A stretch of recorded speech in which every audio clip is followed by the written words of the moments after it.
In the name of Allah, the most gracious, the most merciful. After Imam Hasan Al Askari, peace be upon him, fully fulfilled his responsibilities towards his religion, the nation of his grandfather, peace be upon him and his progeny, and his son Imam Al Mahdi, may Allah hasten his reappearance, he foretold his death before the year 260 after Hijrah.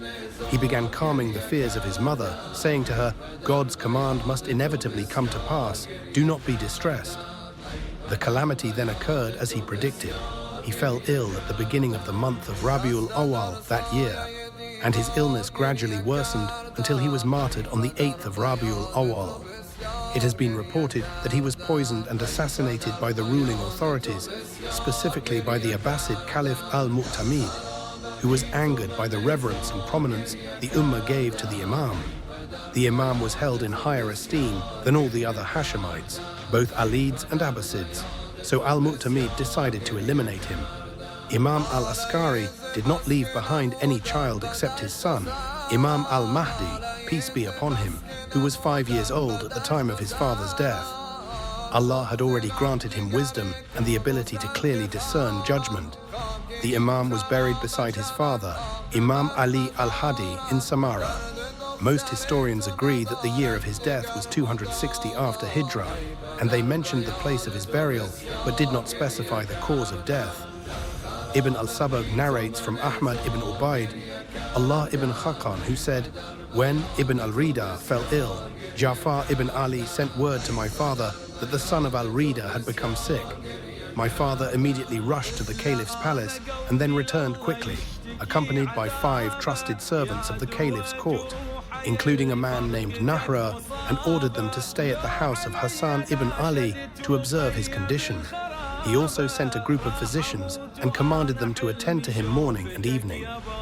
2 days later, a report reached him that the Imam's condition had worsened. My father rode to him early in the morning and then ordered the doctors to remain constantly by his side. He then summoned the chief judge and ordered him to select 10 trustworthy and pious men from among his associates. These 10 men were sent to the house of Imam Hasan, peace be upon him, and ordered to remain there day and night.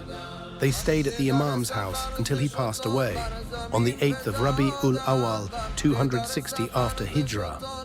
It becomes clear from tracing Imam Hasan Al Askari's life and the attitude of the Abbasid regime towards him that a deliberate plan had been devised by Al Mu'tamid to eliminate him, especially when considering the pattern of actions the regime had taken, first against Imam Ali al-Hadi and then against Imam Al Askari.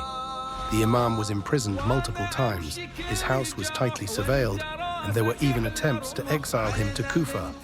Other oppressive actions were also carried out against him, his followers, and the Alawites in general. When this is considered alongside the narration of Ahmad ibn Ubaid Allah ibn Khaqan, whose father was one of the state's top officials, it becomes evident without a doubt that the martyrdom of Imam Hasan Al Askari, peace be upon him, was orchestrated by the tyrannical Abbasid authority. The martyrdom of Imam Al Askari had a profound impact on the city of Samarra. The markets were shut down, and both the common people and the elite rushed to the Imam's residence. Ahmad ibn Ubaid Allah describes that day. When the news of his death spread, the entire city of Suraman Ra'a was shaken. A loud outcry arose, Ibn al-Rida has died. The marketplaces were closed, the shops were shuttered, and the Hashemites, scribes, military commanders, judges, and scholars, along with the rest of the populace, came out for his funeral procession. The city of Samarra on that day resembled the day of resurrection. After the Imam's body was prepared, his servant Aqid came out and called Ja'far ibn Ali, Imam's brother. My master, your brother has been shrouded, come and pray over him. Ja'far entered, surrounded by the Shia, led by Uthman ibn Sa'id al-Amri, who was one of the Imam's representatives and later a representative of Imam Al Mahdi. When they entered the house, they found Imam al-Hasan ibn Ali laid out in his shroud. Ja'far stepped forward to lead the prayer, but a young boy came forward, pulled Ja'far's cloak and said, "Uncle, I am more deserving to pray over my father." There's no doubt who that young boy was. He was Imam Mahdi ibn Hasan Al Askari, peace be upon him. Jafar stepped back, his face turned pale and yellow, and the young child led the funeral prayer over his father. When the Imam's bier was taken out, Abu Isa ibn al-Mutawakkil led a public funeral prayer at the order of Caliph Al Muʿtamid in an attempt to cover up the crime and portray that the regime had no part in the Imam's death. On the contrary, they pretended to show deep concern during the Imam's illness and sent top officials from the Abbasid court for the funeral.